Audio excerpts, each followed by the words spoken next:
계속 문제가 생긴 심장, 또 죽기 전에 그랜저 사려고 꽁쳐놨던 돈을 투자해 아크 원자로로 갈아버렸다. 이젠 심장에 문제가 없으니 심근경색 따위 걱정할 일이 없겠지. 난 자유다. 안심하고 비행기 타고 가족 만나러. 심근경색만 조심하면 문제없다고 생각한 당신.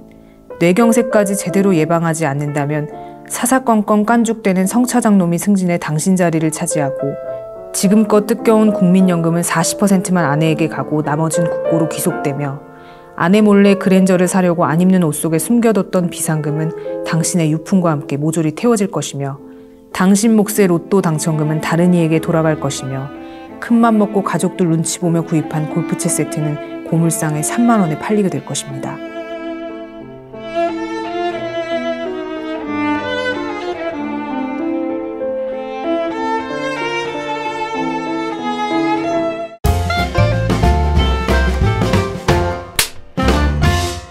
혈관이 막히면 심근경색만 오는 게 아니었네요. 혈관에 지질이 쌓이면 심근경색과 함께 뇌경색, 뇌혈관 질환도 함께 오는데 어떻게 예방할 수 있을까요? 국내 사망률 2위의 심장질환, 4위의 뇌혈관 질환, 이 두 질환 사이의 교집합이 바로 죽상동맥경화증인데요. 오늘은 뇌혈관 질환의 80%를 차지하는 이 허혈성 뇌졸중에 대해서 이 전문가분을 모시고 말씀 나누겠습니다. 고대 구로병원 신경과 김치경 교수님 모셨습니다. 교수님 안녕하세요. 네, 안녕하세요.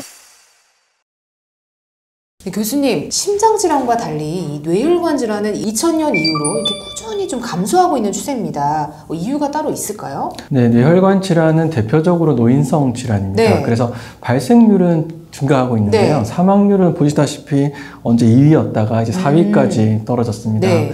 치료법이 과거에 비해서 많은 발전이 네. 있었습니다. 과거에는 뇌혈관이 막히거나 터져서 병원에 오면 생존하시기 어렵다 이런 이야기를 많이 드렸는데 최근에는 이제 뇌혈관을 즉시에 뚫어준다든지 또 혈관이 터졌을 때 막아준다든지 네. 심한 뇌경색이나 뇌출혈이 와도 중환자실에서 적극적으로 치료를 하게 되면 생존을 할 수 있는 가능성이 과거보다 굉장히 많이 올라갔습니다. 그렇지만 문제는 여전히 발생은 많이 하는데 생존율은 늘어났기 때문에 네. 후유장애를 가지신 분들의 숫자도 그만큼 늘어났다라고 봐야 됩니다. 후유장애. 네. 예, 그래서 이런 뇌졸중에 의한 질병 부담은 결코 과거에 비해서 줄어들지는 않았다 이렇게 제가 생각하고 있습니다. 이제 뇌혈관 질환에 다양한 용어들이 있어요. 뭐 뇌졸중, 뇌경색, 뇌출혈, 뭐 여러 가지 이제 용어들이 있는데 이 용어들을 조금 쉽게 설명 좀 부탁드리겠습니다. 이 뇌의 혈관이 막히거나 터져서 갑자기 신경학적 증상, 그러니까 마비가 온다든지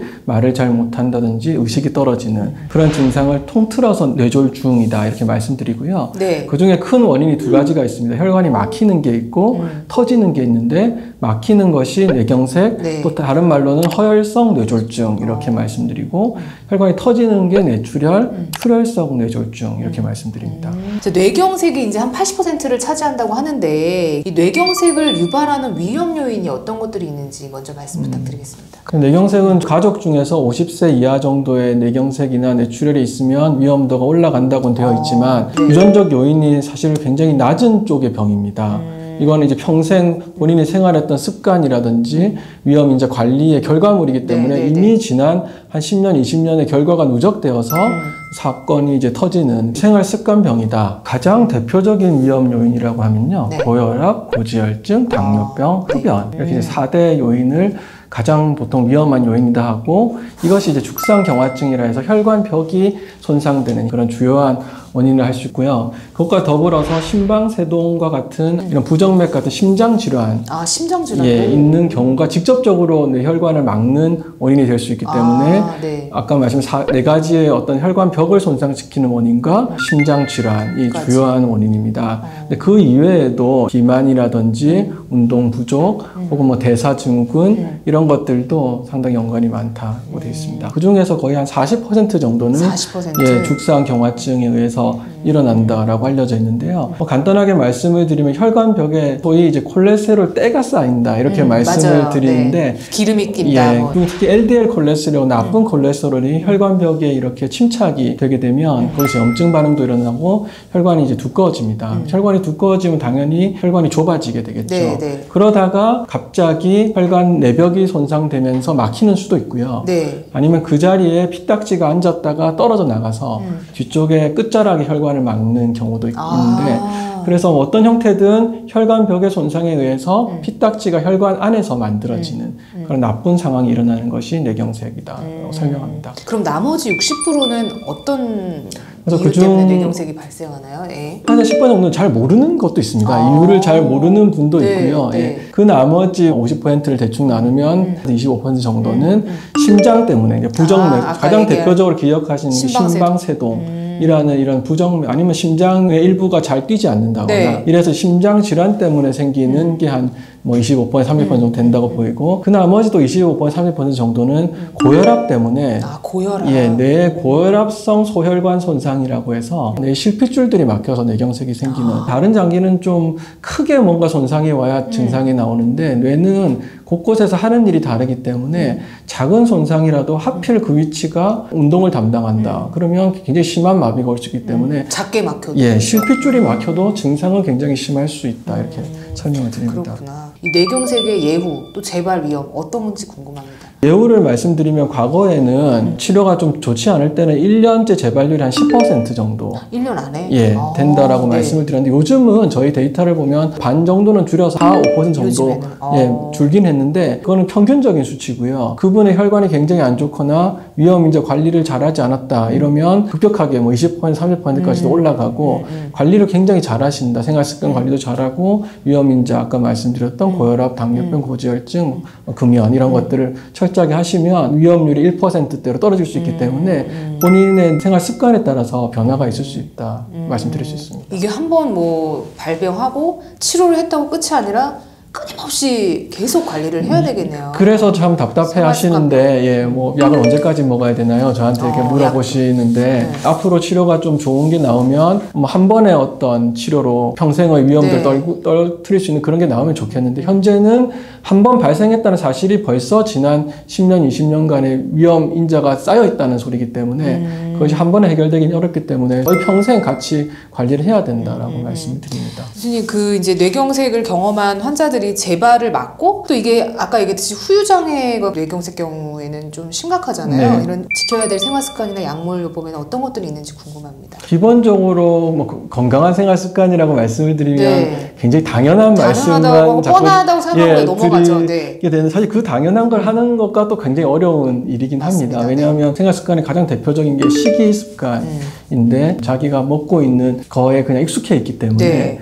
그래서 이게 짠 건지 안 짠 건지 그리고 내가 뭐 야채 섭취량을 늘려야 되겠다 생각은 하지만 그걸 쉽게 늘리는 것도 사실 좀 어려운 점이 있고 또 저희가 이제 지방 성분 같은 경우도 가급적 이제 동물성 지방이나 트랜스 지방보다는 식물성 지방이라든지 오메가3 성분이 함유된 뭐 생선의 기름 같은 것들을 섭취하라고 말씀을 드리는데 그런 것들을 지키는 게 쉽지는 않지만 또 반대로 조금이라도 고치면 그만큼 효과가 확실하기 때문에 그리고 위험인자가 있는 분은 그 위험인자를 간과해서는 이제 절대 안 된다라고 말씀드리는데 만약에 예를 들어서 고지혈증을 완전히 우리가 조절할 수 있다라고 한다면 거의 뇌경색의 3분의 1은 없앨 거다라고 생각을 하고 있고요. 혈압 같은 경우는 완전히 조절하면 뭐 거의 40%의 뇌경색은 없앨 수 있을 거다 이렇게 보고 있기 때문에 위험인자는 확실하게 관리를 하셔야 하겠습니다.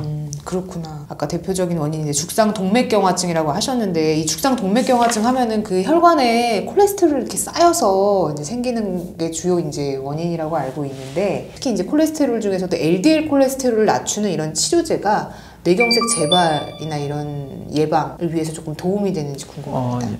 예, 매우 도움이 됩니다. 아, 그래요? 예, 주로 이제 아스피린은 워낙 유명하니까요. 아스피린, 아스피린은 뭐 다들 잘 아시는데 이미 발생하시거나 위험도가 높아서 예방을 할 때 이 LDL 콜레스테롤을 낮추는 이제 고지혈증 약이 굉장히 중요하다라고 말씀드리면 아직까지는 좀 이해를 못 하시는 분들이 있으시더라고요. 네. 아직까지는. 고지혈증 하면 심장만 생각을 많이 하는 것 같아요. 예, 근데 이게 사실 뇌로 가는 혈관이나 심장으로 가는 혈관이나 상당히 유사해서요. 뇌경색이 발생한 환자의 심장을 조사해보면 거의 30% 이상의 환자가 관상동맥전에 같이 동반이 됩니다. 그래서 서로 굉장히 유사한 장기이기 때문에 그래서 뇌혈관을 위해서 고지혈증 약을 먹는다 해서 심장혈관도 같이 보호가 되고 사실 심장혈관을 위해서 고지혈증 약을 먹어도 뇌혈관이 같이 보호되는 경우가 많기 때문에 보통 아마 위험도가 없는 분들은 네. 160이나 130 네, 정도로 네, 보셔도 네. 되는데 위험도에 따라서 관리가 달라지는데 일정 수준 이제 위험 인자가 있다 하면 이제 100 이하로 떨어뜨리라고 우리가 말씀드리고 확실하게 뇌경색이나 관상동맥전이 발생했다 이러면 이제 70 이하로 떨어뜨려라. 이게 초고위험군이거든요. 초고위험군. 예, 유럽에서는 55까지 떨어뜨리라는 55요? 예, 없는 거 아닌가요, 거의 이제? 저희 몸이라는 게 사실은 굉장히 오랜 세월 동안 원시대에 적응됐던 거를 이제 현대사회에 쓰고 있기 때문에 네. 실제로 우리 몸은 굉장히 이제 굶는 거에 대해서 걱정을 많이 하고 있습니다. 그래서 어떻게든 영양분을 저장하려는 그런 특징이 있기 때문에요. 네. 과거 아마 그런 원시시대에는 LDL 콜레스테롤 50 정도 되지 않았을까 추정을 하고 있습니다. 근데 지금은 이게 생활 습관이 과거와 전혀 다른 영양분 과잉의 시대에 있기 때문에 50이 돼도 너무 낮은 거 아니야? 이런 생각을 하시는데 예상외로 우리 몸이 그런 높은 LDL 콜레스테롤을 원하는 건 아니지 않느냐라고 추정을 하고 있습니다. 마지막으로 이 뇌경색 같은 이 뇌혈관 질환을 경험하신 분들 그리고 이 영상을 끝까지 보고 계신 시청자분들한테 당부의 말씀 좀 부탁드리겠습니다. 예, 그래서 뇌혈관 질환은 점점 사망률도 줄어들고 있고 예방 가능한 방법들이 계속 나오고 있기 때문에 극복 불가능한 병은 아니다라고 말씀드리고 싶고 그렇지만 뇌가 굉장히 이렇게 약한 조직입니다. 산소 공급이라든지 영양분 공급이 없으면 손상이 빠르게 일어나는 조직이기 때문에 문제가 발생하면 또 병원에 골든타임 내에 그렇죠. 빨리 가시는 게 응급질환이죠. 굉장히 중요해서 이제 저희가 3가지 3대 증상을 주로 말씀드리는데 갑자기 발생하면서 얼굴 마비, 그다음에 2번 팔다리 마비, 그래서 3번 언어 장애. 그게 이제 발음이 되었던 말이 잘 안 나왔던 이 중 한 가지라도 갑자기 발생하고 특히나 한쪽으로 증상이 이상하다면 빠르게 저희가 보통 이제 6시간 이내 이런 말씀을 드리는데 그래도 빨리 오면 좋은 거잖아요. 예, 그렇다고 10분이라도 더 빨리 오시면 그만큼 결과가 좋아지기 때문에 뭔가 문제가 발생했을 때는 고민하지 말고 빨리 병원으로 가시는 게 중요하겠습니다. 교수님 오늘 좋은 말씀 너무 감사드립니다. 지금 고대구로병원 신경과 김치경 교수님이었습니다. 감사합니다. 네, 감사합니다.